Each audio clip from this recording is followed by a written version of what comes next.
হে তরুণ যুবকেরা, হযরত হাসান বসরি রাহমাতুল্লাহ আলাইহি বাবা রাতের অন্ধকারে বসরার বিখ্যাত মসজিদে আল্লাহর ইবাদতে মশগুল থাকেন। গভীর রাত হয়ে গিয়েছে বাবা, নিশীথ রাত হয়ে গিয়েছে। হুজুরের মনটা চেয়েছে একটু বাইরে বেরিয়ে, একটু বাইরে বের হয়ে ঘুরে আসি বাবা। হুজুরের দিলটা চেয়েছে, মনটা চেয়েছে সামনে বসরার বিখ্যাত গোরস্থান, এই গোরস্থানটা একটু ঘুরে আসি, গোরস্থানটা একটু জিয়ারত করে আসি। হুজুরের মনটা চেয়েছে, দিলটা চেয়েছে। এ তরুণ যুবকেরা, এ আমার বন্ধুরা, হযরত হাসান বসরি রাহমাতুল্লাহ আলাইহি গোরস্থানের সামনে গিয়ে যখন হাজির হলেন, দেখেন প্রত্যেকটা কবরবাসী কবর থেকে উঠে বসে পড়েছে। তাদের প্রত্যেকের কাছে আমার আল্লাহ একটা একটা নূরের আলো, নূরের জ্যোতি দান করেছে। খুবই সংক্ষেপ করে বলবো, লম্বা চওড়া নয়। হযরত হাসান বসরি রাহমাতুল্লাহ আলাইহি সেই সময় কবরবাসীদের ভিতরে দেখতে পেলেন একজন মানুষের কাছে কোনো নূরের আলো ছিল না, একজন মানুষের কাছে কোনো নূরের জ্যোতি ছিল না, কোনো আলো ছিল না। প্রত্যেকটা কবরবাসী কবর থেকে উঠেছে, তাদের প্রত্যেকের কাছে আমার আল্লাহ একটা একটা নূরের জ্যোতি আলো পাঠিয়েছেন, কিন্তু একজন মানুষের কাছে কোনো কিছু নূরের আলো জ্যোতি কিছু নাই। সেই সময় হযরত হাসান বসরি রাহমাতুল্লাহ আলাইহি মানুষের জন্য নিবেদিত প্রাণ উম্মতে মুহাম্মাদি যাতে কষ্ট না পায়, উম্মতে মুহাম্মাদি যাতে শাস্তি না পায়, উম্মতে মুহাম্মাদি যাতে জাহান্নামে না যায়, আল্লাহর ওলিরা সর্বদা নিজেদেরকে সেজন্য সচেষ্ট করেন ভাই। এ তরুণ যুবকেরা, হযরত হাসান বসরি রাহমাতুল্লাহ আলাইহি সেই মানুষটার কাছে গিয়ে বললেন, বাবা ছেলে, আজকের দিনে আমার আল্লাহ সমস্ত কবরবাসীকে তুলেছেন, আর প্রত্যেকের কাছে আমার আল্লাহ একটা একটা নূরের জ্যোতি আলো পাঠিয়েছেন। বাবা তোমার কাছে কেন নূরের জ্যোতি নাই, তোমার কাছে কেন নূরের আলো নাই? সেই সময় মানুষটি বলেছিল, ও আল্লাহর মাহবুব বান্দা, ও আল্লাহর ওলি বান্দা, আমি দুনিয়াতে নামাজ, ইবাদত, বندگی, তেলাওয়াত, আমি নামাজ, দিন ধর্ম, সারা শরীয়ত, আল্লাহর হুকুম, রাসূলের নির্দেশ আমি পালন করতাম না। আমি ধরাকে সরা মনে করে নিজের ইচ্ছা মতো চলতাম।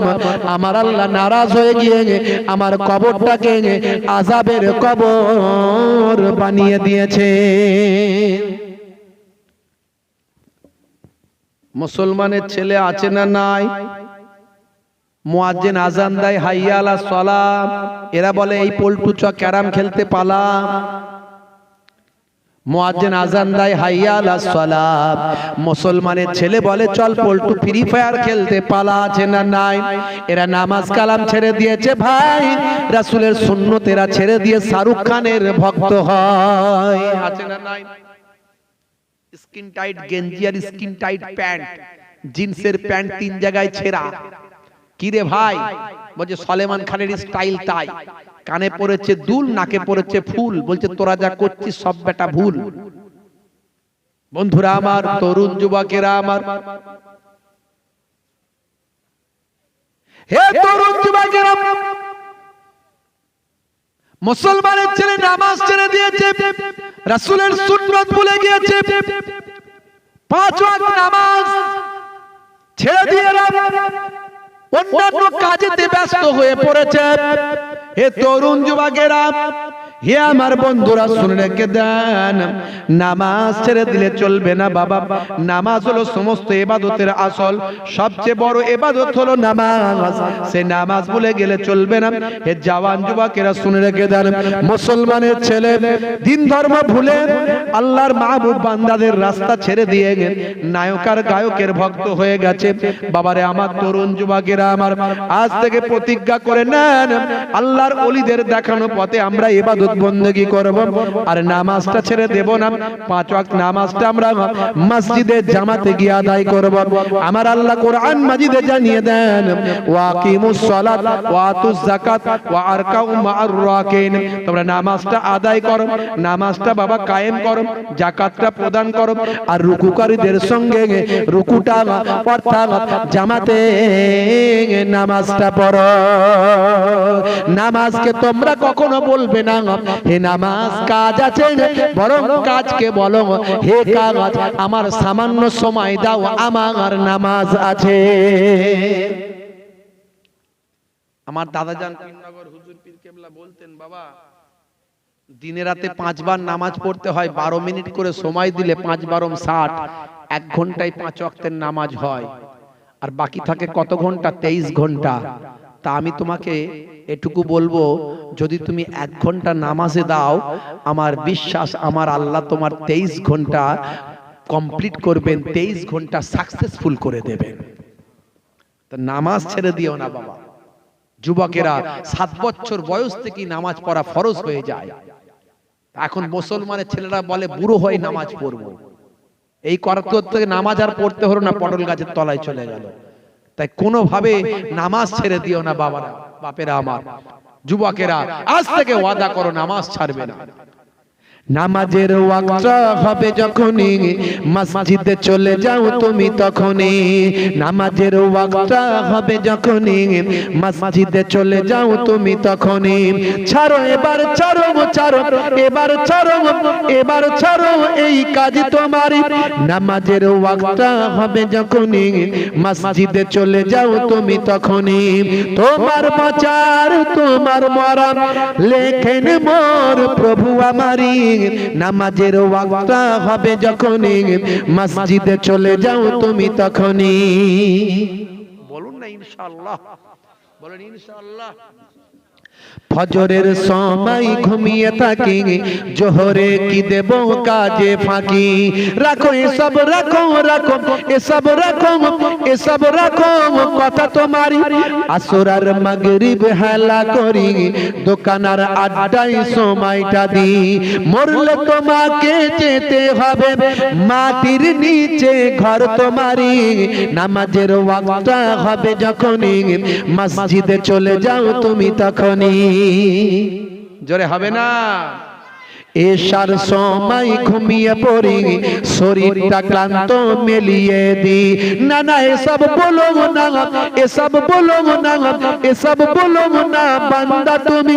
রুটি রুজি দিচ্ছে যিনি, জীবন মরণের মালিক তিনি। রুজি রুটি দিচ্ছে যিনি, জীবন মরণের মালিক তিনি। তোমায় আমায় জীবন দিয়ে ভালো রেখেছেন প্রভু আমারি।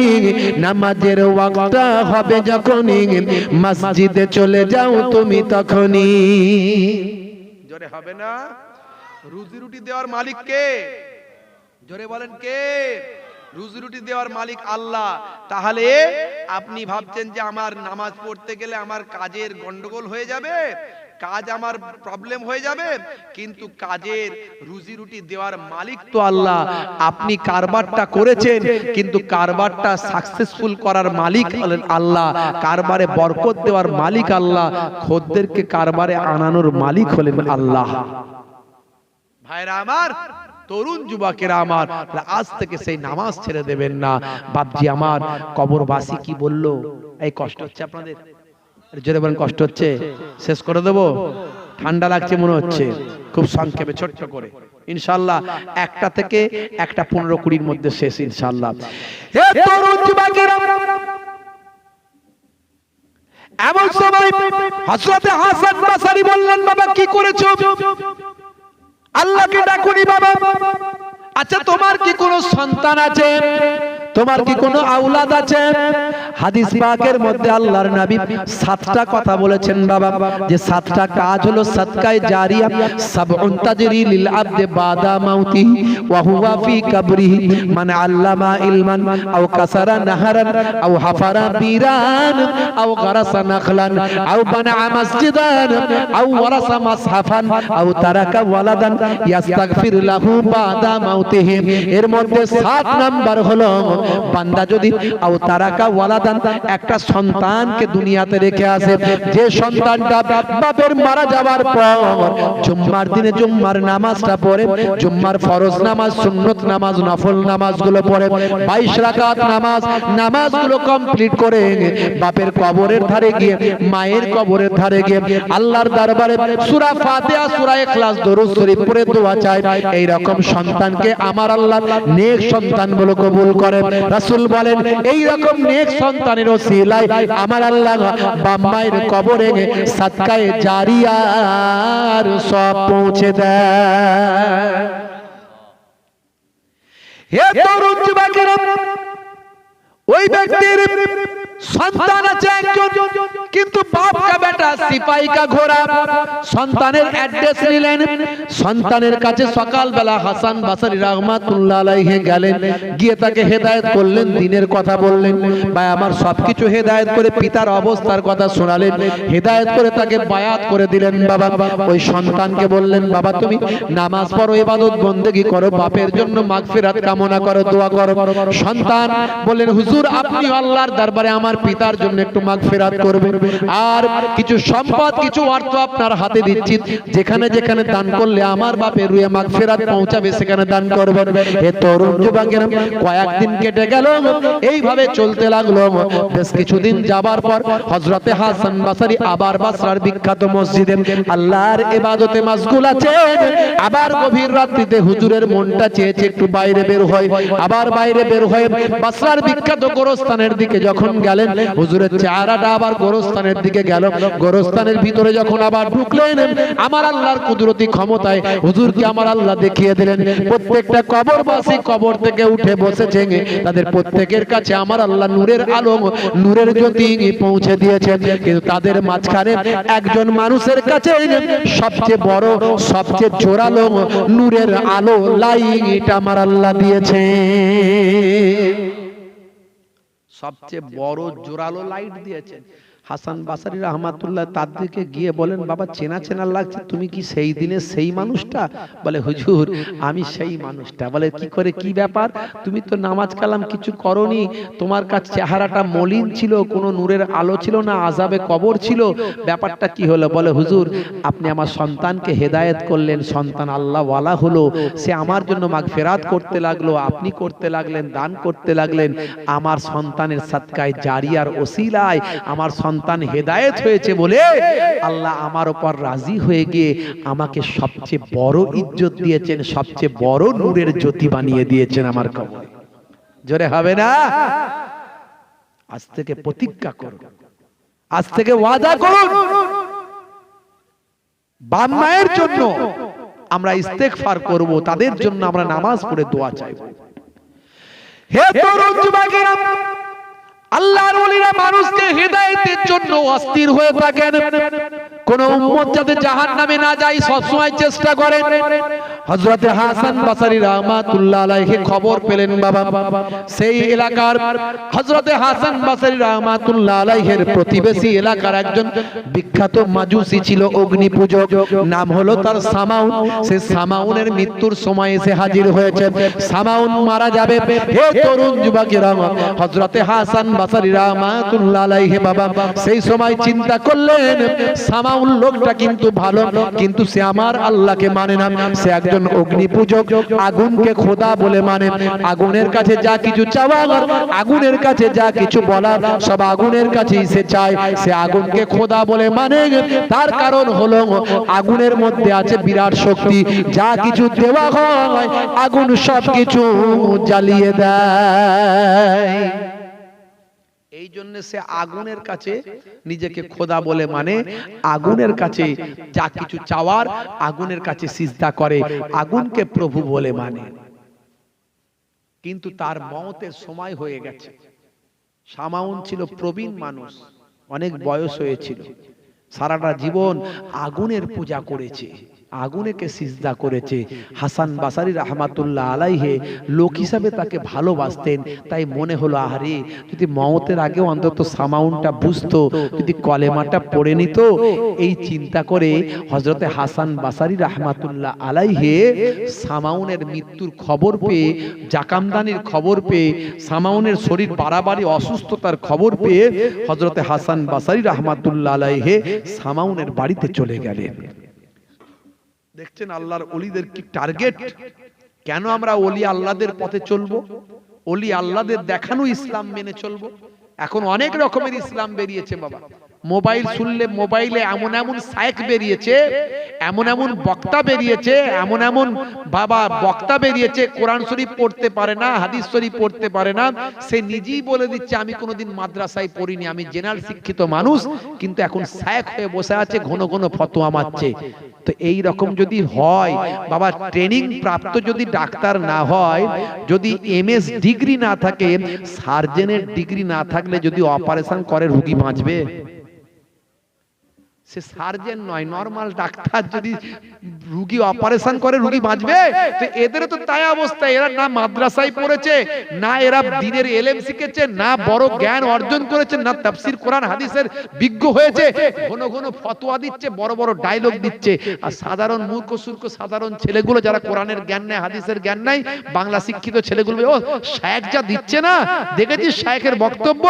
সেই শায়েখ আগে মোবাইল রিপেয়ারিং করতো, তার ভক্ত হয়ে গেছে, হয়ে গিয়ে তার বক্তব্য এরা শুনছে। শায়েখও জানে না যে অপারেশন করলে রোগী বাঁচবে কি মরবে, আর শায়েখের ভক্তরাও জানে না যে অপারেশন করলে রোগী বাঁচবে কি মরবে। তো দেখা চলবেন কাদের পথে বাবা? মুজাদ্দুজ্জামান যে পথ দেখিয়ে দিয়ে গেছেন, মুজাদ্দুজ্জামানের পথে চলবেন। চলবেন কাদের পথে ভাই? আমার মুজাদ্দুজ্জামানের বড় খলিফা ভাই আমার আল্লামা রুহুল আমির সাহেব রাহমাতুল্লাহ দেখানো পথে চলবেন। পীরনগর হুজুর পীর কেবলা রাহমাতুল্লাহ দেখানো পথে চলবেন। আল্লাহর ওলিরা যে পথটা দেখিয়েছেন সেই পথে চলবেন। জোরে বলুন সুবহানাল্লাহ। না হলে বিপদ কিন্তু আছে, বিপদ কিন্তু আছে। হে তরুণ যুবকেরা, সামাউনের বাড়ি থেকে বললেন, বাবা সামাউন, তুমি তো আমাকে চেনো, তোমাকে অনেকবার বলেছি তুমি হেদায়েত হওনি বাবা। আগুনের মধ্যে অনেক শক্তি আছে বলে তুমি আগুনকে খোদা বলে মানো। বাবা সামাউন, আজকে তোমাকে আমি বলতে চাই, এখনো সময় আছে বাবা, এখনো যদি তুমি আমার নবীর কালেমাটা পড়ে নাও, আমি তোমাকে গ্যারান্টি দিচ্ছি আমার আল্লাহ তোমার জীবনে জিন্দেগির গুনাহগুলোকে মাফ করে দেবেন। হে তরুণ যুবকেরা, হে আমার বন্ধুরা, শুনে রেখে দিন বাবা, জেনে রেখে দিন বাবা। হে মুসলমান, একটুখানি লক্ষ্য করুন বন্ধুরা, আমার তরুণ যুবকেরা। সেই সময় সামাউন বলল, এটা কেমন করে হয়? আমি যদি এখন তওবা করি আমার জীবনে জিন্দেগির গুনাহকে আল্লাহ মাফ করবেন। বলে হ্যাঁ, কিন্তু আমি কেন তওবা করব? আগুনকে আমি সারা জীবন খোদা বলে মেনে এসেছি, আগুনের ভিতর বিশাল শক্তি আছে, আগুনকে আমি শক্তিশালী, আগুনকে কখনো আমি ভুলতে পারি না। সারাটা জীবন আগুনের কাছে নিজেকে প্রভু বলে মেনেছি, আগুনের কাছে যা কিছু চাওয়ার, যা কিছু বলার আমি বলেছি। বাবা হাসান বাসারি, এই আগুনের ক্ষমতা বিশাল, আগুন যা পায় সবই জ্বালিয়ে দেয়। এ কথা শোনার সঙ্গে সঙ্গে হযরতে হাসান বাসারি রাহমাতুল্লাহ আলাইহি সেই সময় সামাউনকে এত ভালোবেসেছিলেন, সামাউন যাতে হেদায়েত হয়ে যায় তার জন্য তিনি চেষ্টা করেছিলেন। তিনি বলেছিলেন, বাবা সামাউন, শুনে রেখে দাও, জেনে রেখে দাও, তুমি এত বছর ধরে আগুনকে সিজদা করেছো, আগুনকে খোদা বলে মেনেছো, এখন আগুন জ্বলছে, এই যে তোমার সামনে আগুন জ্বলছে, এই আগুনে তুমিও হাতটা ঢোকাও। আর আমি হাসান বাসারি আগুনকে মানি না, আমিও হাতটা ঢোকাই। তুমি হাতটা ঢোকাও, তুমি সারা জীবন এটাকে খোদা বলে মেনেছো, তুমি হাত ঢোকাও। আর আমি হাসান বাসারি আল্লাহকে এক বলে মেনেছি, আগুনকে খোদা বলে মানি না, আমিও হাত ঢোকাই। যদি আমার হাতটা না পোড়ায়, তোমার হাতটা যদি পুড়িয়ে দেয়, মনে রাখবে যদি আমার হাতটা পুড়িয়ে দেয় তাহলে আমি তাহলে হেরে যাব। আর যদি তোমার হাতটা পুড়িয়ে দেয় তুমি হেরে যাবে, তাহলে তুমি আমার আল্লাহকে মেনে নেবে। মনে রাখবে বাবা, মনে রাখবে বাবা। এসো এসো এসো, হাতটা লাগিয়ে দাও। হাতটা ঢুকিয়ে দাও। সামাউন হাত ঢুকাতে পারলো না। হযরতে হাসান বসরি রাহমাতুল্লাহ আলাইহি আগুনের ভিতর হাতটা তিনি ঢুকিয়ে দিলেন।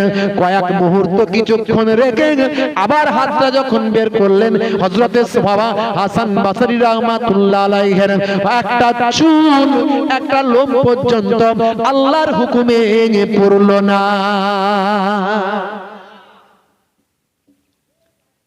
বন্ধুরা আমার, তরুণ যুবকেরা আমার, মুরব্বিয়ানেরা আমার, শুনে রেখে দেন। হাসান বসরি পৌঁছে যান, আমাকে তুলে নাও অগ্নি মহান, আমি যে পূজারি সামাউন নাম। আমাকে তুলে নাও অগ্নি মহান, আমি যে পূজারি সামাউন নাম। সইতে পারি না এ জ্বালা এখানে, রইতে চাই না বেঁচে আর ভুবনে। সইতে পারি না এ জ্বালা এখানে, রইতে পারি না বেঁচে আর ভুবনে। আমাকে তুলে নাও অগ্নি মহান, আমি যে পূজারি সামাউন নাম। হাসান বসরি রাহমাতুল্লাহ আলাইহি সেই সময় গিয়ে পৌঁছে গেলেন। তখন কি হলো? আমার কলমে একটু ভাঙাচোরা কবি তো, একটু মানুষের হৃদয়গ্রাহী হওয়ার জন্য একটু মাঝে মাঝে কলম চালাই। হাসান বসরি পৌঁছে গিয়ে সামাউন ভাইকে দিল বলে। হাসান বসরি পৌঁছে গিয়ে সামাউন ভাইকে দিল বলে। মৃত্যুর আগে কালেমা পড়লে জান্নাত তোমায় নেবে কোলে। মৃত্যুর আগে কালেমা পড়লে জান্নাত তোমায় নেবে কোলে। এই বলে হুজুর অগ্নিতে হাত, এই বলে হুজুর অগ্নিতে হাত। ওলি আল্লাহর দেখো বড় কারামাত। সামাউন তখন বলে বারবার, কালেমাটা পড়িয়ে দাও না আমার। জোরে হবে না? যখন হাত হাসান বসরি রাহমাতুল্লাহ বের করলেন, হাতের একটা লোম পড়ল না। সামাউন দেখে অবাক হয়ে গেল। আমার হাত ঢোকানোর সাহস হয়নি, এত বছর ধরে আমি আগুনকে খোদা বলে মেনেছি, অথচ আমি আগুনে হাত ঢোকাতে পারছি না। আর আমার ভাই হাসান বসরি সে এক আল্লাহকে মানে, সে আগুনে হাত ঢুকিয়েছে। হাত আগুন সামান্য পোড়ালো না, কিছুই করলো না। পড়িয়ে দাও, পড়িয়ে দাও মহাবাণী মহাকালেমা। হে তরুণ যুবকেরা, সেই সময় সামাউন বলেছিল, হে হাসান বসরি, নিশ্চয় আমি কলেমা পড়ে নেব, কিন্তু আমাকে কথা দাও, এখন যদি আমি কলেমা পড়ি, সারা জীবন ধরে যে আমি পাপ করেছি, আমার পাপটা কি ক্ষমা হবে? সারা জীবন ধরে যে আমি পাপ করেছি, সেই পাপটা কি আমার আল্লাহ ক্ষমা করে দেবেন? আমাকে কি আমার আল্লাহ জান্নাত দেবেন? ও হযরতে হাসান বসরি, যদি তুমি আমাকে কথা দাও, তাহলে আমার মৃত্যুর সময় কলেমা পড়া সার্থক হবে। হযরতে হাসান বসরি রাহমাতুল্লাহ আলাইহি সামাউনকে এত ভালোবাসতেন, সেই সময় গ্যারান্টি দিয়ে বললেন, বাবা সামাউন, আমি তোমাকে গ্যারান্টি দিচ্ছি, আমার আল্লাহ তোমার জীবনে জিন্দেগির গুনাহগুলো মাফ করে দয়ার জান্নাত দান করে দেবে। ইন্নাল ইসলামা ইয়াহদিমু মাকানা কাবলাহু ওয়া ইন্নাল হিজরাতা তাহদিমু মাকানা কাবলাহা ওয়া ইন্নাল হজ্জা ইয়াহদিমু মাকানা কাবলাহু। ইসলাম মিটিয়ে দেয় পূর্বের গুনাহগুলোকে, রাসূলের হাদিসের মধ্যে এসেছে।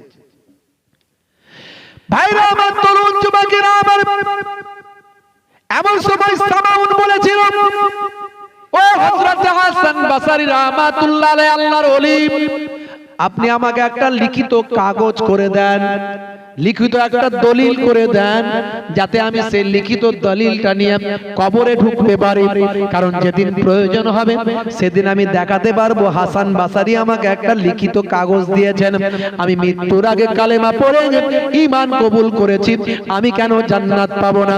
হে তরুণ যুবকেরা, হে আমার বন্ধুরা, শুনে রেখে দিন বাবা, জেনে রেখে দিন বাবা, হযরতে হাসান বাসারি রাহমাতুল্লাহ আলাইহি সে সময় লিখিত আকারে করে দিলেন, হে সামাউন, তুমি যদি কালেমা পড়ো আমি তোমাকে লিখিত আকারে দিয়ে দিলাম। আমার তোমার কালেমা পড়ার কারণে আমার আল্লাহ তোমার জীবনে জিন্দেগির গুনাহগুলো maaf করবেন আর তোমাকে দয়ার জান্নাত ঠিকানা বানিয়ে দেবেন। এমন সময় ওই লিখিত কাগজটা নিয়ে কালেমা পড়তে পড়তে সামাউন ইন্তেকাল করল।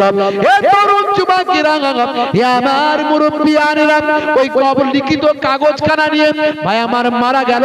হে মুসলমান, একটু খেয়াল করো ভাইরা আমার, তরুণ যুবকেরা, হযরতে হাসান বাসারি রাহমাতুল্লাহ আলাইহি এমন সময় তিনি ইলহামের মধ্যে আছেন, ইবাদত বন্দেগী করে ইলহামের মধ্যে আছেন। আহা, আমি গ্যারান্টি কেমন করে দিতে পারি? কারণ গ্যারান্টি দেওয়ার মালিক আল্লাহ। কে জান্নাতে যাবে কে জাহান্নামে যাবে এটা বলার ক্ষমতা আমার নাই, কিন্তু একমাত্র আমি এটা বলতে পারি, ইসলাম আগের গুনাহগুলোকে মিটিয়ে দেয়। কালেমা পড়ে ঈমান কবুল করলে আগের গুনাহগুলো আল্লাহ maaf করে দেন, কিন্তু জান্নাত দেবেন কি জাহান্নাম দেবেন, কি হবে না হবে এটা আমার বলার ক্ষমতা নাই। আমি কেমন করে তাকে গ্যারান্টির কাগজটা দিতে পারি? এমন সময় চোখটা বুঝে একটু ইলহামে চলে গেছেন। হে তরুণ যুবকেরা, তান্দ্রা ভাব এসেছে, এমন সময় সামাউনের সঙ্গে দেখা হয়। সামাউনকে দেখতে পায়, সামাউন আল্লাহর জান্নাতে ঘোরাঘুরি করছে। সামাউন বলছে, হে হাসান বাসারি, তুমি যা বলেছিলে ঠিক বলেছিলে, তুমি আমাকে সঠিক কথা বলেছিলে, তুমি আমাকে লিখে দিয়েছিলে জান্নাত দেওয়া হবে, জান্নাত আল্লাহ আমাকে দিয়েছেন। এই নাও এই কাগজের আর কোনো প্রয়োজন নাই, এই কাগজের আর কোনো দরকার নাই।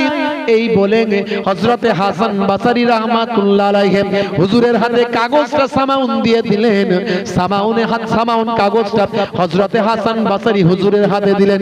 হযরতে হাসান বাসারি রাহমাতুল্লাহ আলাইহি সেই সময় কিছু সময় পর যখন তান্দ্রা ভাবটা কেটে গেল, চোখটা যখন খুললেন, হাতের দিকে তাকিয়ে দেখলেন সামাউনের দেওয়া কাগজটা আল্লাহর কুদরতি ক্ষমতা হযরতে হাসান বাসারির হাতের ভিতরে আছে।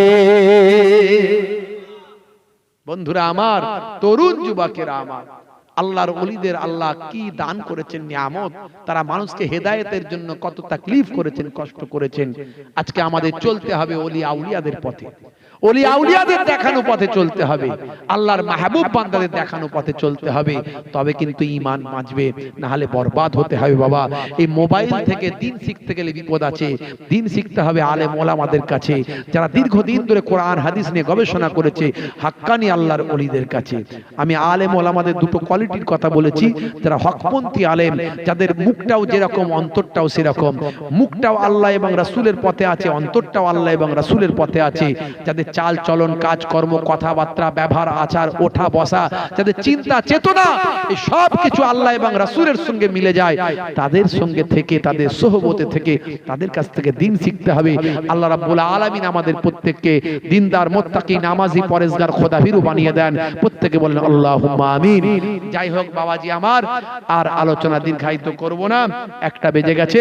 একটুখানি ভাইয়ের একটু দানের কথা বলেছেন, আমি আপনাদের খেদমতে এসেছি। বাবজি মুসাফির হালাতে আছি, বাবজি আমার, আমি গুনাহগার, কিন্তু আল্লাহ রাব্বুল আলামিন আমাকে মুসাফির হালাতে পৌঁছেছেন। মুসাফিরের দোয়া আল্লাহ কবুল করেন, এটা হাদিসের মধ্যে এসেছে। দাওয়াতুল মাজলুমে, দাওয়াতুল মুসাফিরে, দাওয়াতুল ওয়ালিদে আলা ওয়ালাদিহি, তিন শ্রেণীর ডাক আল্লাহ কবুল করেন, তার মধ্যে একটা হলো মুসাফির। আমি মুসাফির হিসাবে দোয়া চাইবো। এই এক মাস হয়েছে, এক মাস কয়েকদিন হলো আল্লাহ রাব্বুল আলামিন আমাকে মক্কা শরীফ মদিনা শরীফ থেকে ঘুরিয়ে নিয়ে এসেছেন। আলহামদুলিল্লাহ, আল্লাহর কাবা কাবা ঘর হাত দিয়ে ছুঁয়ে এসেছি, হাজারে আসওয়াদকে আল্লাহ আমাকে চুম্বন দেওয়ার, মুখ দিয়ে চুম্বন দেওয়ার সৌভাগ্য দিয়েছেন। এটা অত্যন্ত আলহামদুলিল্লাহ, কারণ ওই জায়গায় যাওয়া খুব কঠিন ব্যাপার, বুঝতে পারছেন। তা আমি আপনাদের জন্য সেই জবান দিয়ে, সেই হাত দিয়ে দোয়া চাইবো। বাপজি আমার দুই খানদানের আওলাদ হিসাবে আমি এসেছি। আল্লাহর ওলিদের রুহানি বাবা, বাবা ভাই আমার, আল্লাহর ওলিদের বাবা, সেই দুই খানদান, এদিকে সিদ্দিকে আকবর, ওইদিকে আহলে বায়াত, দুই খানদানের চিটে ফোটা রক্ত আমার শরীরে আছে। আমার কোনো দাম নাই, মূল্য নাই, কিন্তু কুরসি নামায় বড় বড় আল্লাহর মাহবুব বান্দা ওলি আউলিয়ারা আছেন, তাদের ওসিলা দিয়ে দোয়া চাইবো। বাপজি আমার, বেশি কথা বলাবেন না, বেশি আওয়াজ দিয়ে চিৎকার করে দাও দাও দাও দাও করে লাভ নাই। যদি অন্তর চায়, মন চায়, হ্যাঁ জান্নাতের বাগানে দিলে আমার উপকার আছে। আমার বাপ 14 পুরুষ কবরে পড়ে আছে, তাদের জন্য আমি সাদকা করব। নেক বান্দাদের জন্য আমি আমার আত্মীয় স্বজনের জন্য দেবো। আর ওই যে দেখলেন না ভাইরা আমার, সন্তান দান করলো, বাপ কবরে পড়ে পড়ে সব পেতে পেতে, হাসান বাসারি হুজুরের কথা বললাম। বাপজি আমার, ছোটখাটো ব্যাপার নয়। তো আপনার বাপ 14 পুরুষ কবরে চলে গেছে, তাদের কথা খেয়াল করে তাদের মাগফিরাতের জন্য বাপকুল, শ্বশুরকুল, শাশুড়িকুল, আত্মীয় স্বজন, মাকুল, যে যেখানে পড়ে আছেন, ঘরের সন্তানদের হায়াত দারাজের জন্য, সন্তানদের উচ্চ শিক্ষার জন্য, নেক হওয়ার জন্য, স্ত্রী শরীর সুস্থতার জন্য, কারবারে উন্নতির জন্য, হায়াত দারাজির জন্য, বিপদ আপদ মুসিবত থেকে বাঁচার জন্য। আল্লাহর নবী বলেছেন, ইন্নামাল আমালু বিন্নিয়াত, নিয়তের উপর তুমি আমল করো, নিয়ত করে আমল করো। নিয়ত করবে, যা কিছু করবে নিয়ত করে করবে, নিয়তের উপর আমল হবে। যা কিছু করবে নিয়ত করে করবে। একটু নিয়ত করে বলেন, বাবাজি আমার, আগামী বছর এই পাক মাহফিলের জন্য আমি 8 জন ভাইকে চাইবো, 8 জন, জান্নাত হলো 8টা, জান্নাত হলো 8টা, 8 ভাইকে চাইবো 1001 টাকা করে। আমার যুবক ভাইরা হাত তুলে দেখাও, যিনি প্রথম তুলবেন আল্লাহ তাকে ডবল সাহাব দেবেন, আর যারা হাত তুলবে আল্লাহর ক্যামেরা তাদের নামটা লিপিবদ্ধ হয়ে যাবে। 1 জন, 2 জন, মাশাআল্লাহ, হাত তোলেন, হাত তোলেন, তাড়াতাড়ি তোলেন। 2 ভাই তুলেছেন। আমার বাপজি 3 নম্বরে, নামগুলো আমি পরে ঘোষণা করব। 3 নম্বরে, 4 নম্বর আমার ভাই, একটু নামগুলো দেখতে পাচ্ছেন, চিনতে পাচ্ছেন তো? এই নামগুলো বলতে হবে না, আপনারা চেনেন।